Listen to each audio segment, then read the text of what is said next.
What's up, everybody? Welcome back to the Fantasy Goods. My name is Ben. This is Adam, and we're going to talk about a couple tips to help you on draft day to win your fantasy football championship. Now, take it with a grain of salt because we're not Notre Dame, so we can't predict the future, but we use these tips and they work fine for us and they get us draft ready. So, okay, going on with the first tip, Adam, what do you have for number one? All right. So for the number one tip to get you kicked off to be draft ready, you got to do your mock drafts. This is your basic fantasy football homework. This is where you find out all the players' ADPs, that's their average draft positions. Find out where they go. You get your general idea. You're gonna mix it up along the way. You're gonna have where you want certain people to go, whether it's changing a position or two, or even a whole 10 positions different. It could happen. It has happened. But you always want to know where these players are going on the average. It's a good way to get you started off. Got to put in the work. Yeah, man. I mean, that's what I do every day. Mock drafts. How many mock drafts do I do every day? At least 5 a day. Is that good? I try to do at least 5. But tip 2, always keep yourself updated. Okay? Watch NFL Network. Watch YouTube channels, podcasts. Listen to people that like talking about this stuff.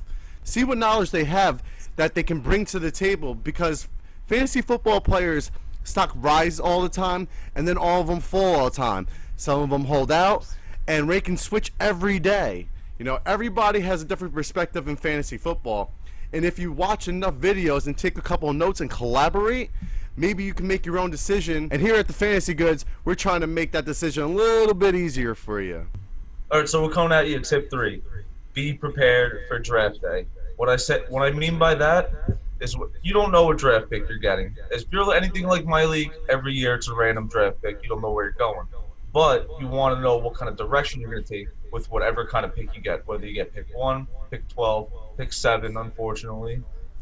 Yeah. But whatever pick you get, you want to know where you're going with. Personally, my game plan is if I'm pick 1 through 4, maybe even 5, I always go try and grab those stud running backs. You want to scoop those guys up while they're there. If you're a little more towards the end of the picking order, you want to. I always go for stud wide receivers. I try and bang a wide receiver at that end of that turn right there.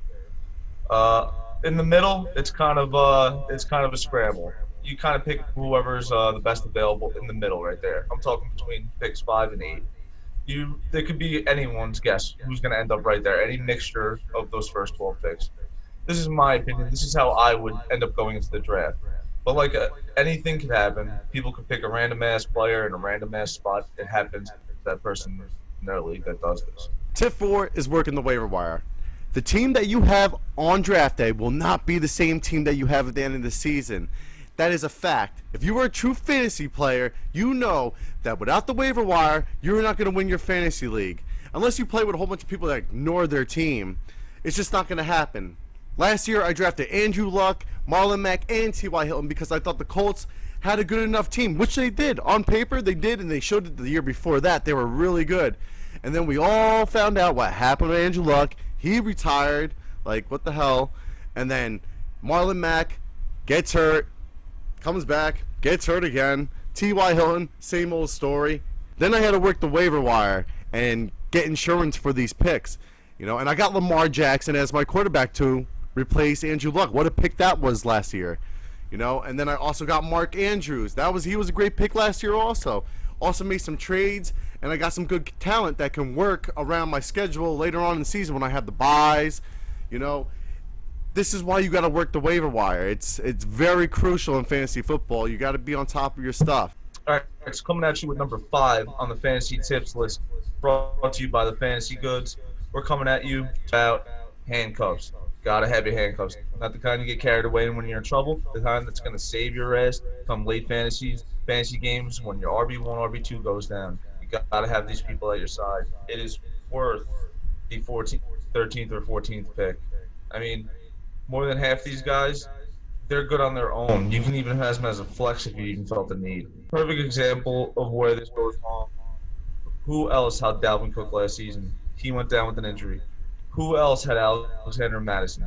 Nobody. Sure, that would have helped coming during your drafting. Would have had him, could have got him, didn't have him. And I'm sure playoffs was a hell of a run for you. Another good one to go with, Tony Pollard, Cowboys with Zeke. That's someone you definitely want to handcuff. The man's putting up numbers even with Zeke still playing in every game. Imagine, God forbid, Zeke goes down.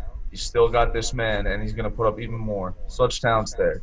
My point I'm getting at is handcuff your top players. It's worth it one way or another. All right, guys, that was our top 5 tips going into draft day. We are the Fantasy Goods. We'll see you next time.